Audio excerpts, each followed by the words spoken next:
Alright, hey guys, what's up? Today, ang topic natin is about circle of influence. Ngayon, nagawa ko na tong episode na to before, pero parang naging rant lang siya habang nagdadrive ako papunta sa bahay ng girlfriend ko. Tapos, tingin ko episode 7 siya eh. Pero gusto ko mag-deep dive ngayon sa topic na yon at makuha yung perspective ni Philip tsaka ni Kim. So, cutting people off. Ako, ang naging experience ko dito is sa tropa. Yun talaga ang pinaka unang best ko na experience hindi active yung pag-cut ko sa mga tropa eh. Parang alam mo yun, parang unti-unti lang ako din nagparamdam dahil hindi kasi ako talaga masaya sa buhay ko dati. Tapos nung nakikinig ako ng mga personal development videos or audio, na-realize ko yung mga pwede kong gawin para siguro try something new to better my life. Kasi talagang wala eh. Di ko magawa maging grateful sa buhay ko. Tapos sumasabay lang ako sa flow ng mga tropa, mga ganun. Eh, di na ako masaya mag-inom gabi-gabi, mga ganun. Tingin ko dapat ma-bring up ko yun bilang tropa sa kanila na, Dre, hindi na maganda tong ginagawa natin. Puro inom na lang tayo gabi-gabi.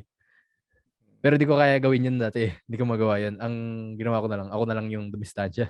Tapos tinigil ko na. Pero simula nung ginawa ko yun, parang talagang nag-improve ng times 10 yung buhay ko. Ayoko maging parang, lagi may disclaimer. Pero lagi ako may disclaimer eh. Lagi ko sinasabi na, di ko sinasabi, masama sila, mga ganun. Pero yun naman talaga ito eh. Ayoko naman silang pagmukha yung masama. Siguro yung ginagawa nila yung masama. Ginagawa namin kasi kasama ako doon dati. Kaya ako dumistansya eh. Pero importante yung nabanggit ni Kim bago tayo mag-record na kailangan kaya mong sabihin sa tao na pag may mali na, hindi yung sa iba pa niya malalaman na, in my case, siguro kung dumistansya ako, tapos ang tingin sa akin ng mga tropa ko, yabang mo na, di ka na sumasama. Tapos malalaman pa nila sa iba na pinutol na tayo ni Dro dahil bad influence tayo. Pero kung kaya ko sabihin sa kanila yon harap-harapan with good intention na, yun nga yung sabi ko kanina, Dre, hindi na maganda tong ginagawa natin. Puro gabi-gabi, inuman na lang tayo, tapos hanggang alas 4 ng umaga, tapos ano ba plano natin sa buhay natin? Doon nagsimula yung yung talagang pagputol ko sa friends ko na hindi ko naging intention. Parang yun na lang yung nangyari dahil sa gusto kong gawin sa buhay. Ikaw ba, Kim, ano bang experience mo dun sa circle of influence pagdating sa friends? Mamaya pag-usapan natin yung family, pero ngayon sa friends muna tayo. Friends, ano talaga, talagang cut off talaga lahat. Pag, kunya meron akong, mali siguro na talagang cut off talaga. As in, total, wala talagang communication. Pero tingin ko kung kaibigan ko sila and malaman nila na talagang inasikaso ko yung buhay ko, pati pamilya ko, maintindihan nila. Pero medyo ano lang, medyo di okay yung way na ginawa ko na talagang wala talagang communication. Kahit sa'yo, di ba? Siguro Oo. nung matagal-tagal din tayo hindi nag-uusap. Pero kinakamusta kita. Kaya Mm. kinakamusta ko din yung mga kaibigan ko na na talagang close sa akin. Pero yung cutting off without, them knowing. Kung sa kaibigan, maintindihan nila yun eh. Kung ano talaga yung pinagdadaanan mo. Kung kaibigan mo talaga sila. Kung makita nila na dumidistansya ka. Pero syempre yung maganda, yun nga, katulad ng sinabi mo na maganda na sabihin mo sa kanila kung bakit ka dumidistansya. Kasi it's maybe yung sasabihin mo sa kanila may matutunan sila. Oo. Ma-realize nila na, oo nga, no, tama nga siya. Kasi medyo mahirap yun pag sasabihin mo sa mukha nila na di na tama yung ginagawa mo. Pero they deserve it. Yeah, not everybody deserves to know. Meron talagang shit friends, to be honest. Oo, meron talaga. Meron talagang ganun. Meron talagang honest, sobrang honest na answer yun. Meron talagang shit friends na talagang they're up to no good. Pero they deserve to know, I guess, na di tama yung ginagawa nila. Dahil nga, di ba, kaibigan kayo. Hindi kasi normal yung mga ganong conversation eh, no? Di talaga. Wala sa habit natin. And then, kung sasabihin ko yan noon, siguro wala rin akong pakialam. Talagang, hindi mo rin maisip na sabihin yun. Kasi Nasa kultura ba ng Pilipino yun? yung Yung hindi magsalita ng Masakit prangkahan? sa'yo ba? Oo, sobra. No, prangkahan. Talaga, yun Sobra. talagang respect talaga. Yun yung nagustuhan ko dito sa mga tao dito sa US.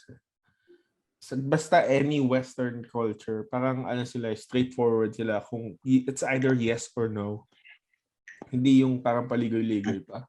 Talagang sobrang Mhm. straightforward sila. Kahit sa business or any, tag mo doon, pag kunyari sa work, talagang hindi nila sinusugarcoat yung ano nila, yung mga yung talagang report nila ganun.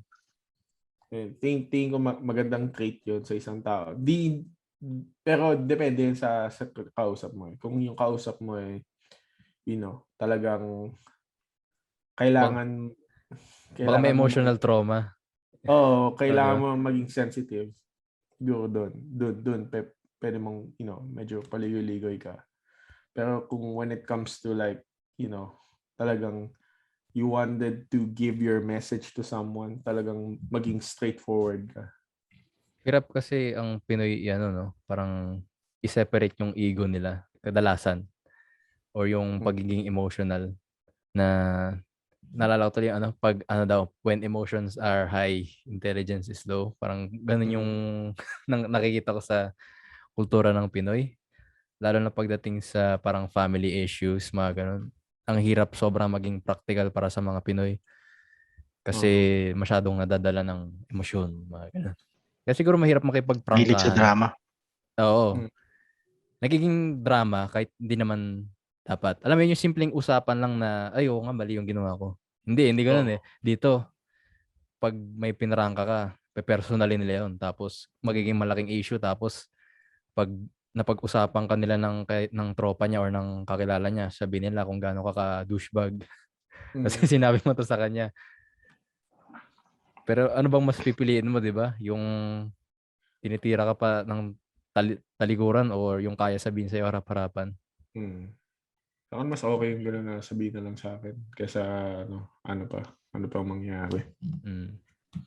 Ikaw ba, Philip, ano naman experience mo sa parang cutting friends off? Para sa akin, dalawang klase yun eh. Merong cutting friends off negatively, tapos merong cutting friends off kasi nag-evolve ka na past their level of maturity. Parang nung high school ako, yung mga kaibigan ko sa high school, kahit na wala kaming negative emotion kahit sa isa-isa, sa totoo lang, hindi ko na sila masyadong kinakausap. At the same time, sila din, hindi. Kasi kami, hindi sa pamilya na nag-separate ng life. Nag-separate talaga kami ng interest tsaka ng intellect pagdating sa buhay. That's one way na magka-cut ng circle of influence positively. Pero yung mga, para sa akin, napakadali mag-cut off ng tao na kahit kilala ko na ng matagal eh. Kasi pag hindi mo kinut off, para ka naglalakad sa putik eh. Mahirap maglakad ng diretso eh. Parang crab mentality niya overdrive eh. Talagang kahit na anong gawin mo, may tao na kumakapit sa'yo eh. Hindi ka makaka-succeed sa buhay mo eh. Kaya mas madali talaga mag-cut off ng tao kahit diretso mo. Sa tingin ko kasi dito ako lumaki. Kaya medyo nagtataka ako sa Pilipinas na kaya tinanong ko kanina kung tabo ba yung prangkahan ng tao magsasalita na, "Tol, hindi na tayo puwede masyadong maghangaw kasi ang ginagawa mo lang lagi tambay-tambay, eh. Tapos masasabi na ng masama kang tao kasi sinabi mo yun." Kaya medyo hindi ko maintindihan yun, Oo. eh. Hindi ko maintindihan yun, eh. Yabang mo pag sinabi mo yun. Talaga? Oo. Jeez. Kasi iniisip ko the way na kinukuha nila yun para sabihin ko kasi kunyari sinabi mo, "Tol hindi na ako tatambay masyado kasi kailangan kong mag-asikaso ng asikasuhin ko yung buhay ko para lumago ako, eh." Ta's para bang iniisip ng tao na yun na, "Bakit ano yung tingin mo sa buhay ko, walang kuwenta?" Parang gano'n kaagad, Oo. eh. Ta's parang, "Hindi tol, hindi ko sinasabi yun." Yun ang papasok sa isip ko kaya medyo hindi ko maisip, eh, kasi dito sa North America mas madali talagang magdumiretso ng tao, eh. Pag sinasabi mo kasi yun para kang nagtatapat ng salamin sa harap nila, eh, 'no? Na Oo, yeah. napapa-reflect sila, kung ako ba, ano bang ginagawa ko sa buhay ko? Tapos to make themselves Mm. feel good and to make themselves feel na hindi shit yung ginagawa nila, paparamdam nila sa'yo na shit ka. Kumbaga Tama yung ka dun. insecurity nila yung umiiral na Mm. naiintindihan ko kasi gano'n din naman ako mag-isip dati lalo na't wala naman nagturo sa akin habang lumalaki ako nung teenager ako. Maganda sana kung naituro 'yun sa akin ng family ng parents ko. Hindi yung umasa lang sila sa parang education na binibigay ng school. Kasi yung gano'ng klaseng education yun yung madadala ko habang buhay, eh, na oo nga 'no, na mapapaisip ka. Tapos 'pag nai-insecure ka minsan nakokontra mo yung insecurity mo dahil, "Ay oo nga pala ito yung sabi ng tatay ko." Minsan may insecure ako, kailangan kong i-overcome 'tong nararamdaman kong 'to kasi hindi tama 'to. Alam mo yun, mga gano'ng klaseng life lessons wala akong natutunan kahit isa sa mga relatives. Kadalasan sa mga hindi ko pa kilala sa internet, eh. Parang nag-expand yung circle ko sa mga hindi ko kakilala sa internet. Tapos hindi nila alam nag-e-exist ako pero natututo ako sa kanila. Move on naman tayo sa pagdating sa family na tingin ko ano, eh, ito yung pinakamahirap na circle na putulin or i-keep. Kasi lalo na sa 'di ba sa kultura ng Pinoy, ano tayo family first. Mm. It's a good trait pero may times na nagiging 'di siya maganda 'pag at the expense of sarili mo ng buhay, parang happiness mo, health mo, mga gano'n, 'di ba? Pero ako, ang kaya ko lang ibigay na experience kasi tingin ko grabe yung experience niyo sa ganito, eh. Pero ako, simulan muna tayo sa'kin. Ang na-experience ko lang ngayon is yung lola ko na actually pati yung lolo ko, eh, na pumanaw na na masabi kong mahal ko siya kahit na may yung negativity kasi niya parang ano, eh, parang built-in na, yun na yung nakalakihan niya. Tapos since malaki na siya, matanda na siya, ang hirap ng parang alam mo yun, i-reprogram yung mindset niya, yung pagiging mahusay niyang mag-amplify ng negativity. 'Pag may narinig siya sa balita habang kumakain kami, "Putang ina mo." Gano'n agad. Na-imagine ko tuloy. Nakakatawa yung lolo mo, eh. Oo, na tingin ko kahit para sa kanya nagiging ano, eh, masama rin yung epekto. Oo. Nakaka-release ng or nakaka-produce ng stress hormones para sa tao yung gano'n.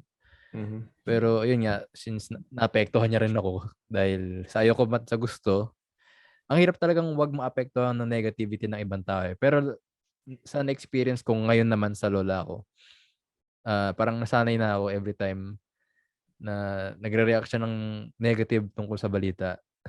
Talagang nagfo-focus ako, sinasabi ko sa sarili ko, "Ganyan lang talaga siya, hayaan mo na, ganyan lang talaga siya." Pinapaulit-ulit ko para di ko mapansin yung mga sinasabi niyang negative. Kasi mabait naman yung lola ko, eh, ano lang, again yun lang yung nakalakihan. Kaya ang hirap pala ano talaga 'no 'pag hindi okey yung nakalakihan mo.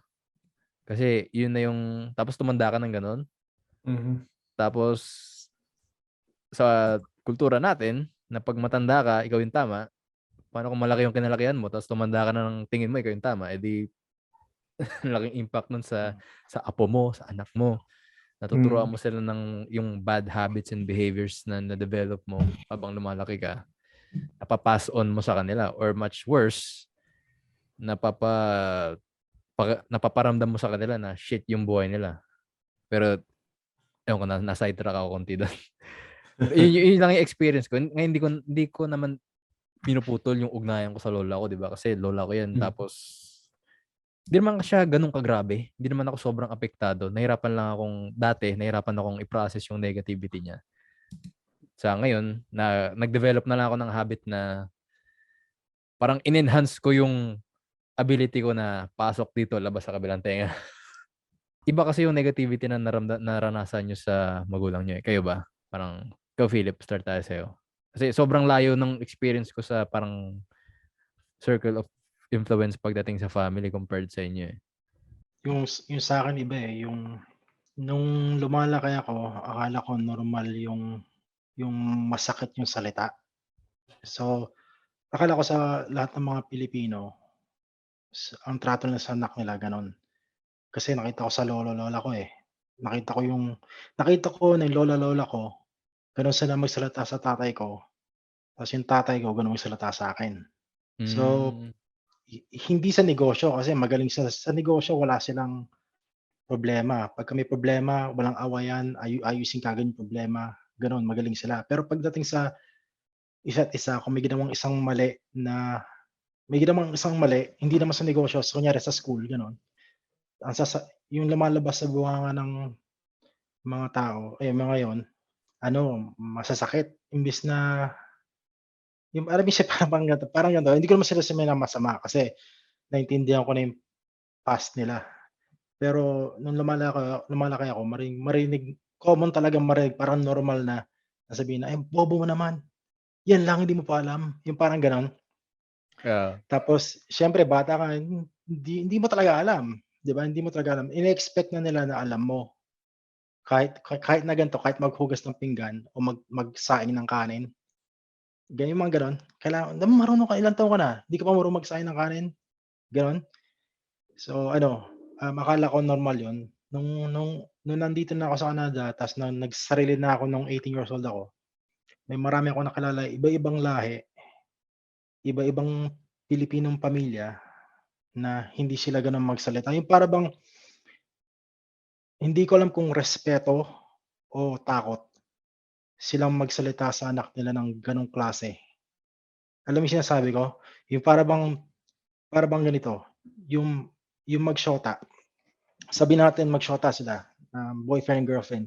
Sanay silang 'pag nag-aaway sila sanay silang magsalita ng, "Oh, kasalanan mo 'to, kasalanan mo 'yan."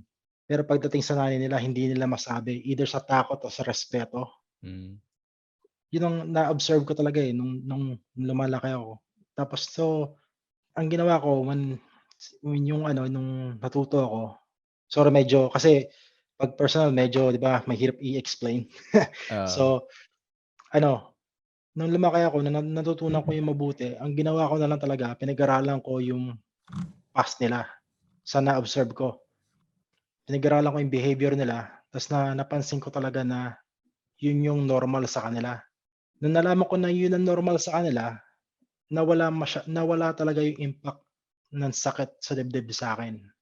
Kasi 'pagka napansin ko talaga na it's not really intentional. Hindi ka talaga tinutusok ng kutsilyo sa puso. Gano'n lang talaga sila nasanay magsalita nung lumalaki sila kasi yun ang kinalakihan nila, eh. Nung nalaman ko na yun ay talagang pinangako ko sa sarili ko na 'pag may anak ako, hindi ko gagawin yun. Yung para bang Hmm, pero yun ang mahirap, eh. Yun ang mahirap kasi pagka naging magulang ka, walang manual, eh. May manual magpalit ng diaper, may manual na para hindi mamatay yung baby, may manual na anong gagawin mo pagka may ubo. Pero walang manual to pass on the emotional trauma to the next generation, eh. Walang walang nagtuturo na, itong negative trait, negative behavior na napasa sa'yo ng magulang mo, kailangan iputol mo 'yan, wag mo ibabaon sa kanila. Walang nagturong gano'n, kaya do'n ako nahihirapan, eh. Kahit na hanggang ngayon na meron na akong 6-year-old tsaka isang baby, may nahuhuli ko pa rin sarili ko, eh. Hindi ako nagbibitaw ng masamang salita, pero nararamdaman ko na gusto kong ilabas. Mm. Yun yung sinasabi ko. Kaya si Kim kanina, tinatanong ko si Kim kanina, sinabi ko sa kanya kung may napansin ka ba na may na-inherit ka na negative emotion sa mga relatives mo, pamilya mo, na you have it, and are you aware of it na hindi mo ipasa sa anak mo at papaano mo nagagawa yun? tingin ko wala pa akong experience na gano'n, eh. Tingin ko ano pa, eh, siguro 4 years old pa lang kasi anak ko. Pero sobrang hindi ko sasabihin na spoiled yung anak ko. Ako kasi lagi kong iniisip pagdating sa anak ko, gusto kong maranasan yung dapat naranasan ko nung bata ako. Parang gano'n yung lagi kong iniisip, eh. So kumbaga parang kasi nung bata ako parang wala akong wala akong voice, parang hindi ako pwede magdahilan kasi anak lang ako. Parang gano'n yung pakiramdam ko nung bata ako, eh. So parang ngayon 'pag kunyari merong ginawang masama yung anak ko, lagi kong tinatanong, "Why? Why did you do that?" Tapos magdadahilan siya. Sabi ko, tatanungin ko, "Tama ba 'yun?" Sabihin niya, "Mali." Oh, so parang binigyan ko siya ng chance para protektahan yung sarili niya na mag-reason out. Kasi tingin ko malaking epekto yun, eh. Kasi noon parang 'pag may ginawa akong mali, wala na akong rights na para magsalita. para independa yung sarili ko. Kasi anak lang ako eh. Lagi ano. So, So, yun pinutol mo lagi talaga yung yung habit dahilan. na yun. Hmm? Pinutol mo talaga yung habit na Oo, yun. pinutol ko talaga na parang paramdam sa anak ko na ano. Parang gusto ko palagi siyang mag-reason out. Malay mo, may point naman pala yung ginawa niya, di ba? Kasi hindi naman tayong perfectong magulang. Naalala ko, sinasabi ng typical na magulang, rumarason ka pa? Mga rason ka pa? Sabi ko, ako pag ganun, hindi Oo. kasi, may iba kasi mental strength pag sinigawan mo yung bata eh. Tingin Oo. ko, ano yun, ng bata ako, madalas ako sigawan eh. Kaya ako ganun, medyo nagkaroon ako ng parang, ano tawag doon, inferiority complex. Parang pag ano, kasi nung sa military, parang pagdating ko doon, sinisigawan din ako eh. So, talagang consistent yung sinisigawan ako hanggang maging 24 years old na ako. So, parang pag ganun, parang ano na ako, parang wala na. Tapos na ako magsalita, hindi na ako magdadahilan. Tsaka yun din yung ano din eh, naka-apekto yun sa akin pag hanggang sa kahit sa amin, pag kunyari, pag may nasasabi yung asawa ko na di ko nagustuhan or meron akong bagay na ano, tahimik lang ako. Yun yung parang nahihirapan yung asawa ko makaano doon eh. Kasi pag nag-away kami, tahimik lang ako. Di na ako nagdadahilan. So ngayon, inaayos ko yun. Inaayos ko yun sa sarili ko. Pag meron man masabi na ano. Kasi ayoko na kasi ng bangayan eh. Para kasi kinalakihan ko yun ng bangayan. Ngayon sinasabi ko na lang ng maayos. Maayos ko sinasabi, ng mahinahon. Pero sobrang ganda nun na yung ginagawa mo kay Cleo, sa anak mo, na alam mo yun, sa kanya mismo nanggaling na mali yung ginawa ko. Mm. Hindi mo sinabi sa kanya, mali yung ginawa mo, tapos sinisigaw-sigawan mo.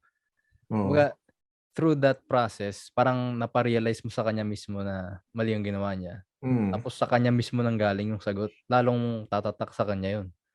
Kasi parang you can say kung ano yung tama at mali sa anak mo 24/7, pero pag feeling niya parang pinapamukha mo lang sa kanya palagi na mali siya, parang hindi siya magsisink in. Tsaka tingin ko magiging parang magiging comfort zone ka tuloy ng anak mo na parang sasabihin niya na tawag mo doon, kayang-kaya ko sabihin sa daddy ko na ganito, na tingin ko may mali sa nangyari. Kumbaga, ano siya eh, part siya ng family, talagang team kayo. Di lang yung nag-a-apply sa tingin ko nag-a-apply din to sinasabi ko sa korporasyon eh. Oo, sobra. Kasi everybody, parang syempre team kayo, di ba? Parang lahat mayroong voice. So, malay mo mayroong kang perspective na hindi nakikita. So, ganun yung, ewan ko, hindi ako ganun pinalaki. Parang wala akong dahilan magsalita. Parang pag shut up na lang ako. Pero parang sinisira mo yung nakasanayan ng Pinoy na pagdating sa family, magugulat ka mas kilala pa ng tropa ng anak mo yung anak mo kaysa sa sarili mo. Na, hindi ko alam yan. Ba't nangyayang yan? Pero ikaw, Parang, di ba? tingin ko yun yung epekto, di ba? Hindi mo Mm. nasasabi sa magulang mo yung talagang thoughts mo. Hindi mo masabi. Meron ako napansin sa anak ko. Hindi ko alam kung human nature na yon o na-inherit niya yung takot ko. Alam mo yon? Yung na-inherit niya yung genes na takot. Yung, alam mo yung sabi ko, o yung Ano, takot magsabi? one time, kasi one time na hindi ko maalala kung nadapa siya, nasaktan siya. Nadapa siya yata, nasaktan siya. Narinig ko, bang! Yan, di ba? Baba ako. You okay? What happened? Oh, nothing. Pero naiiyak na siya. Sabi ko, anong nangyari? Sabihin mo sa akin. Anong nangyari? Nothing. Sabi ko, tinignan ko yung paligid. Sabi ko, nadapa ka ba? Tapos tumama yung ulo mo sa may ganyan. Tapos sabi niya, yes. Tapos bigla siyang umiyak. Nagulat ako na ba't siya nagsinungaling kasi nasaktan siya. Ang sa isip ko, iniisip ba niya, she's in trouble kasi nasaktan siya? Yung para bang natatakot siya sa akin sabihin na nasaktan siya kasi papagalitan ko siya kung nasaktan siya, parang gano'n. Tapos sinabi sa niya, "Don't do that, don't keep a secret." Sabi ko, "You got hurt, you tell me so I can fix it." Like, habang sinabi ko, "You tell me everything, it doesn't," sabi ko, "If you tell me the truth, I'll never ever get mad." Sabi ko, "Pag sinabi mo sa'kin katotohanan, kahit na gaano kamali ka, hindi ako magagalit." Yun ang rule ko sa kanya, hindi ako magagalit talaga kahit ano. Pero pag nagsinungaling ka, magagalit ako. Tapos sabi niya, okay. Pero makita ko sa nakahiga ako lang. Mana niya ba yun? Kasi sa Pilipinas pagka may ginawa kang mali nung bata, kunyari nasaktan ka, hindi mo sasabihin sa magulang mo kasi kasi Pagalitan. takbo ka ng takbo eh. Oo, ganun. Yung gano'n, di ba? Exactly. So, iniisip ko na-inherit ba yun ng anak ko, yung takot ko? Pero parang ang baluktot nun, ano, nasaktan na nga yung anak mo, pagagalitan mo pa. Kaya nga eh, doon nga ako nagulat eh, bakit naman siya matatakot? Kaya simula nun, sinabi ko sa kanya, kahit anong mangyari sa'yo, never keep a secret. Tell me, and I'll try to fix it the best I can. Para alam ko talaga nangyayari eh. Kaya ang training ko sa kanya lagi, lalabas kami sa mall, di ba? O sa store. Mag-ano siya, maglalakwa siya, titigil kami. Sabi ko sa kanya, tingin ka sa paligid mo, tingin siya. Pag nawawala ka, saan ka pupunta? Hindi ko alam. Kita mo yung kahera na yan, yung nagtatrabaho, yung naka-uniform, pupunta ka yan, sabihin mo sa kanya, nawawala ako. So everyday, tinetrain ko siya talaga kasi napapansin ko yung mga, ewan ko, kasi in a sense, yung kabaitan, hindi parehas ng kinalakihan natin eh. May sweet spot eh. May sweet spot sa kinalakihan natin na alam ko negative yung pinapagalitan tayo na lagi tayong negative pero natututo tayong mabuhay ng sarili natin kaysa being coddled. Gusto kong hanapin yung alam ko imposible talaga pero gusto kong at least ma-experience niya na kaya niya maging independent kahit na bata ka pa. Kasi tayo dahil sa takot natin sa magulang natin, dahil sa tito-tito natin, kailangan tayong hanapin natin mismong pasikot-sikot natin, kalokohan natin, 'di ba? Do'n tayo natututo eh. Oo. Ewan ko nage-get mo yung sinasabi ko. Kasi parang tulad sa akin, naging distant yung magulang ko. Although nagpo-provide sila ng financial support. Pero alam mo yun, through that, natutunan kong paano ba i-process yung mga emotion na nararamdaman ko, mga gano'n. Napilitan akong gawin yon on my own. Pero through that, ang dami kong na-experience din na hindi magaganda. Na naging lesson naman ngayong malaki na ako. Mm. Pero tingin ko much better, 'di ba, kung andun yung balance ng kaya mong i-set yung expectation ng anak mo. Hindi naman na i-baby mo siya. Pero alam mo yun, para lang pag lumabas siya sa tunay na mundo, hindi siya parang sinapak ng mundo sa mukha niya na sobrang bago sa kanya nung, masasabi niya, ito yung sinabi ni daddy, alam ko nang gagawin ko. Yeah, pero hinahanap ko pa rin yung sweet spot ng yung sweet spot sa sermon tsaka sa lesson eh. Na, 'Di ba? Merong sermon tsaka may lesson eh. Yung hinahanap ko talaga kung nasaan eh. Kasi ayoko mag-sermon eh. Nako. naisip ko siguro Pagka may anak ganito, yung sermon is the reflection, yung experience is the lesson. Ewan ko. May sense ba? yeah. Kapag sinermonan mo, hindi naman sermon, pero parang nagre-reflect ka dun sa nangyari. Pero yung na-experience niya, yun na yung lesson. Kasi tatatak sa'yo pag talagang naramdaman mo eh. Compared sa parang sinasabihan ka lang ng sinasabihan ng magulang mo, baka mangyari to. Pero hindi mo na-experience. Pero kung mismo yung na-experience niya, gawa mong, parang alam mo yun, kuhain yung lesson dun, lalong tatatak sa kanya. Kasi meron tayong natutunan sa hardships natin eh, na hindi nila na-experience eh. Yun ang gusto kong, alam mo yun, gusto kong matutunan nila pero I don't want them to, ayoko ma-experience nila na experience natin. Yung alam mo, ewan ko, it's like, gusto ko lang sabihin sa kwento. Sa kwento, ganun. Kaya kadalasan mas tumatatak yung pag nag-share ka lang kaysa sa dinidiktahan mo kung ano yung dapat eh. Tapos bigla ko naalala kanina yung, ewan ko ba't ko naisip kayo ng umaga na may magulang na never tinuruan yung anak niya. Tapos pag naranasan na nung anak niya yung something bad, say, yan yung naranasan ko nung bata ako eh. Ngayon, ikaw naman. Pero alam mo yun, magulang ka eh, dapat hindi mo sinabi. Hindi mo man lang na-equip ng tama yung anak mo in the best way you can, di ba? Hindi mo naman mape-perfecto, pero at least you tried to equip yung anak mo para sa tunay na mundo. Hindi yung Tsaka maalala ng bata. Hindi yung papamukha mo sa kanya na naranasan ko rin yan, kaya mo rin yan. Pero sinabi mo lang, wala kang ginawa. Anong kasi magulang ka? Pero since parang hindi maganda yung naging experience mo, Kim, sa parents mo, paano bang naging parang process mo in, para makapag-focus ka, i-better yung sarili mong family, ganun? Pinutol mo talaga Ang sila. talaga pinutol ko talaga kasi Paano mo ginawa yun? Kasi parang controversial yung lalo na oh, sa Pilipino, di ba? Ang family first kasi tayo eh. ano parang yun yung parang pinramis ko no. Pero sinabi ko din sa kanila nung siguro bata-bata pa lang. Teenager ata ako nun. Parang sinabi ko na pag ako nagkaroon ng pamilya, di ko kayo magiging katulad. Binubugbog ako nun pero binubugbog ako ng nanay ko dun. Parang sinabi ko, hindi ako magiging katulad mo. Habang binubugbog ka o Oo.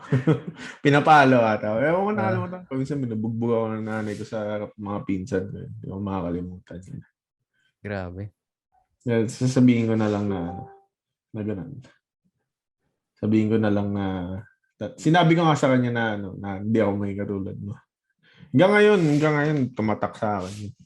Na lumaki na ako na, yun na talagang di lang sa kanya, parang sa iba din mga tao na nasa paligid ko ng bata ko. Hindi ko gagayahin.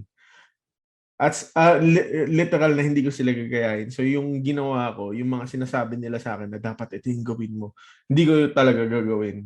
Talagang lilihis ako. Parang nung college ako, parang sinasabi nila na mag-nurse ka, magganto ka. Iba yung gagawin ko. Ay, puto, nurse talaga, Pilipino, Oh, grabe. tapos ano sasabihin sa akin, Nagmura tuloy yun ako. nga sa Navy. Yun sa Navy talagang napilitan lang talaga ako nun kasi gusto ko talagang yun lang yung only way na nakikita ko na makapagsarili ako. Talagang no choice ako nun. No choice talaga ako nun. Pero yun talaga yung gusto nila sa akin.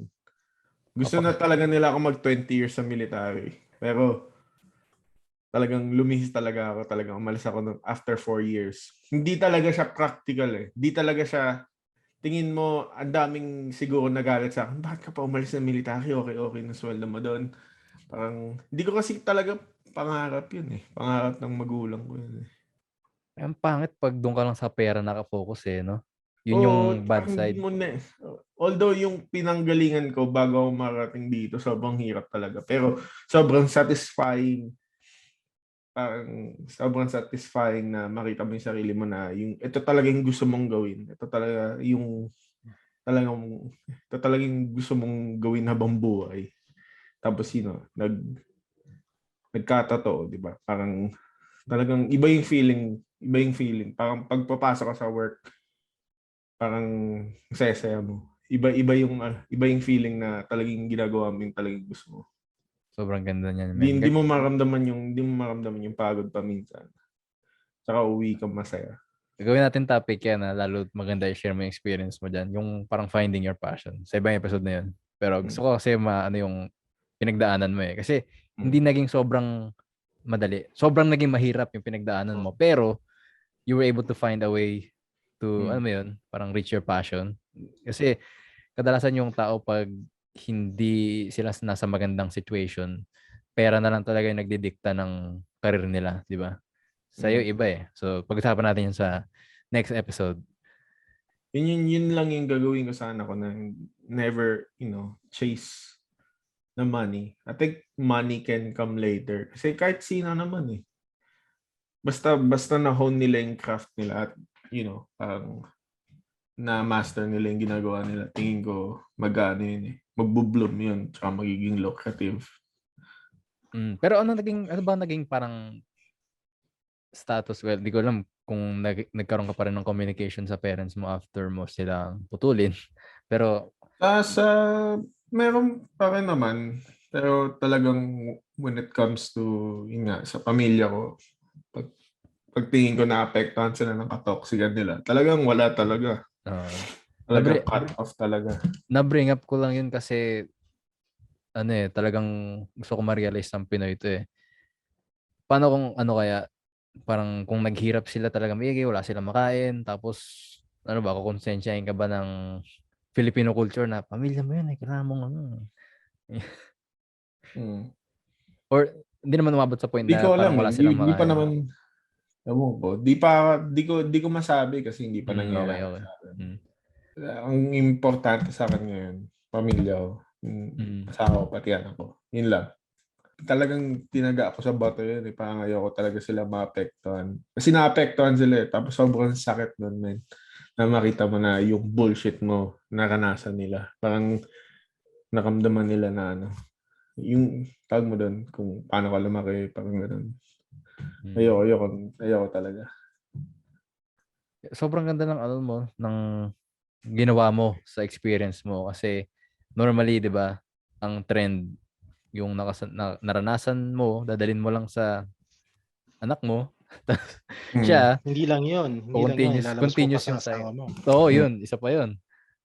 Mm. Buti nasira mo yung parang trend na yun sa parang chain of chain of command, chain of family. Chain of family. Oo. Parang ikaw yung naging Buti may awareness. Oo. Ikaw yung naging change. Kumbaga, you can nakikita ko yung yung ganung picture sa social media minsan. Yung sila, yung lolo, yung tatay, tapos yung anak. Pagdating sa anak, nagbago na yung trato ng tatay. Alam mo yun, yung puro masasama yung sinasabi. Tapos pagdating sa anak, parang sinira nung tatay yung chain na parang mas naging caring siya. Imbes dalhin niya dun sa anak niya yung past experience niya. Ako siguro, di ko talaga masigawan si Clea. Kasi mabait na naman kasi si Clea, tsaka malambing. Ang kulit lang, di ba? Parang hindi mo siya masisigawan. Pero talagang, ako naman, parang medyo talagang mini-mental warfare ko siya. Talagang hindi ako alas sa harap niya hangga't hindi niya ginagawa yung gusto kong gawin niya. Pero paano mo ginagawa yan? Talaga Parang pag kunyari meron ako inutos sa kanya. Hindi, pinaparealize mo sa kanya yung benefit ng pinapagawa mo? Oo, talagang pag binibigyan ko siya ng reward, kahit kagano kaliit. Pero pag kunyari naging consistent na yun, may ginagawa siya, may kapalit, tinitigil ko na. Oh. Kasi pangit kasi yung ganun eh. Parang ano ba? Game show ba to? Pag may ginawa, hindi, parang sinasabi ko sa kanya na, parang talagang be helpful and, mag-share ka sa iba. Kasi lalo na solo anak si Clay, parang ang hirap nun na mag-share. Di ba? Tingin ko pag solo anak ka, parang hirap ka mag-share sa iba. So ngayon, talagang pag nakikita niya kami, nag-share kami sa iba na nagdo-donate kami. Parang explain sa kanya bakit namin ginagawa yan. Pag na-meet mo sigla yung matutuwa rin. Sobrang malambing. Tsaka yung mga tanong. Hirap pa minsan sagutin ng tanong eh. Yun na yung Di siya natatakot sa mga tanong niya. Yun nakakatakot pa minsan eh. Sobra na yung confident niya.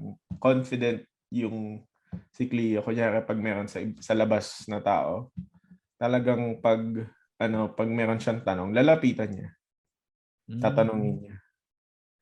Gusto ko gano'n na ma-build up yung confidence niya na gano'n na kahit nakakulong kami dito, for a year, para na-explain ko sa kanya na maging confident siya na kunyari maging mag-speak up siya pag meron siyang may nakita siyang Yun nga lang, naging madaldal siya. Pero okay lang yun. Okay lang. Yun. Kaya sinubukan ko talaga na hindi siya maapektuhan ng COVID. Kasi pero ang ganda nun. Nakakulong lang. Hirap yan, lalo na sa bata. Wala silang interaction sa iba. Alright. So, para sa mga tao na nakikinig, para sa mga listeners na tingin nila may kailangan silang i-cut off na siguro friend or magulang. Ewan ko. Basta may mga tao kasi talaga na pag pinutol mo yung ugnayan mo, parang giginhawa yung buhay mo. May mga ganun eh. Pero ano masabi niya sa mga tao na hirap gumawa ng ganun? Hirap gawin yung ganun? How do you cut people off what's the best way to do it? Gawin mo na lang talaga eh. Paalam mo muna sa kanila. Tingin ko yun yung mali ko eh. Parang paalam mo sa kanila na anong ginawa nila. And then from there, talagang cut off mo and then mag-focus ka sa sarili mo. And isipin mo na yung mga magbe-benefit to, hindi lang sa'yo, para din sa future mo. Kasi di ba yung katulad sabi mo sa mga tropa-tropa, yung gano'n na araw-araw nagiinom, yung effect nun, sa future iba eh. Talagang hindi ka naging efficient, pati, parang yung time mo, talagang napuputol, parang hindi ka naging productive. Ikaw, Phil, anong take mo? Sa isip ko lagi ano ang buhay ko kung kasama ko pa sila 5 years from now? Ayos yan. Yun lagi nasa isip ko, eh. Kaya kasi may ibang tao talagang alam mo ng toxic, alam mo yung hindi ka komportable na magsalita kasi baka sabihin sa ibang tao kung ano sasabihin mo. So mas maganda kung mas free ka na talaga sa choices mo. Kasi sa totoo lang, you choose who you hang around with. So ginagawa ko, pinuputol ko na lang kaagad, eh. Gano'n lang talaga. Kahit na pagka may nakita akong behavior na hindi ko gusto, imbes na mag-build up na 'yun, sabi ko, hindi ko ka-vibe 'to, hindi ko gusto kasama 'to, then putol na kaagad. Kasi mas importante sa'kin yung mga tao na nakakatulong sa'kin talaga, eh, na kahit hindi naman nila alam na tinutulungan nila ako, just by being there, yung presence nila na positive, yun ang kinikip ko. May mga taong wala nang ambag sa buhay mo, nahihila ka pa po ba? Pero may mga Talaga. may mga ganong tropa na hindi sila aware, eh, na tulad sa napag-usapan natin kanina, parang pagdating sa nakasanayan, nakalakihan, yun lang din yung nakalakihan nila. Tapos Mm, maano na, lalo na 'pag mga teenager pa lang kayo. Kasi hindi niyo naman mm. maiisip yun, eh, kasi ewan ko, pero para sa akin dati gusto ko lang mag-enjoy sa buhay. Pero hindi ko na-realize na may mga dapat din pala ako i-consider kahit bata pa lang ako, na makaka-impact siya sa adult life ko. Puwede kang mag-enjoy pero hindi porket bata ka pa lang, puro enjoy ka na lang. Yung sa totoo lang yung nangyari sa'yo, I don't think you cut them off, I think you outgrew them. Yun ang sa isip ko, eh. Kasi hindi naman kasi para sa'kin ang cut off talagang puputulin ko kasi meron silang ginagawa sa'kin masama, eh. Yung sa'yo sa tingin ko lang, hindi ko lang kung tama ako. Sige. Sa tingin ko lang talaga yung mental state mo, yung standard in life mo, tumaas na, sa kanila hindi pa. So, parang nag-evolve ka na, eh. Wala ka na dito, eh, nandito ka na sa taas, tumataas ka na, eh. I think yun ang nangyari sa'yo, eh. Kasi hindi ko naman din sila talaga pinutol totally, nakakausap ka pa rin minsan, mga gano'n. Tapos, lately, ilang weeks ago, na-invite ako sa birthday. Pero Mm, alam mo yun, yun yung mga tropa ko na matagal ko ng tropa, hindi ko naman pinutol, pero hindi ko na nakakausap. Pero yun nga, hmm. hindi ko intentional na pinutol. Pero nung nandun ako, nung pumunta ako, kinabukasan naisip ko sa sarili ko, sana din na lang ako pumunta. O kaya Bakit? nag-inom, Inuman sila? oo, inuman Oo. tapos yung dati gawain ng tropa 'pag uuwi ka na papainumin ka ng isang punong hard, ginawa ko yun. Gano'n sa tropa namin, ewan kung normal yun, pero gano'n sa tropa namin, eh. Pero andun yung yung regret lagi na hindi ko iniisip na masamang tao sila, pero every time na sumasama ako sa kanila, I don't feel good about my life, parang gano'n. Siguro timplahin mo, sino ba yung mga gano'ng tao sa'yo na ano yung pakiramdam mo sa buhay mo after mo silang makasama? Siguro gano'n na lang yung pinakamagandang parang filter kung sino ba yung dapat layuan mo na, mga gano'n.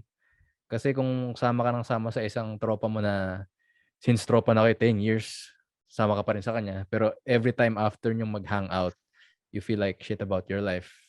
Parang yung pakiramdam nangyari sa'yo, 27 years old ka na, nakikipag-hangout ka pa sa mga 16 years old. Oo, parang gano'n. Ayoko lagi lagyan ng parang negativity na tingin ko ang baba nila, mga gano'n. Pero basta yun lang yung indicator ko na tuwing nakakasama ko sila hindi ako masaya, tapos hindi ako masaya sa Mm, buhay ko. So yun lang, hindi na ako magsasalita parang further than that, hindi ko papamukha sa kanila na, "Pangit yung ginagawa niyo," mga ganyan. Kasi bahala na silang mag-isip nun. Pero other than that, tingin ko para sa'kin isa yun sa magandang ways para malaman mo sino ba yung dapat mong putulin, tapos hindi naman putulin, parang basta ka lang, slowly fade away tapos gaya ng sabi ni Kim, kung importante silang tropa para sa'yo, sabihin mo kung bakit mo gagawin yun. Pero 'pag parang wala lang sila, 'di huwag mo na lang yeah, kausapin. some people don't deserve it. Yeah. Mm. Yeah, so yun lang for, this episode. Sana nakatulong 'to sa mga taong may mga toxic friends or relatives na hirap na sila sa buhay nila na di ko mabitawan eh. 10 taon na kami magtropa eh. Alam mo yun, yung tagal na lang yung pinanghahawakan, hindi yung quality ng relationship.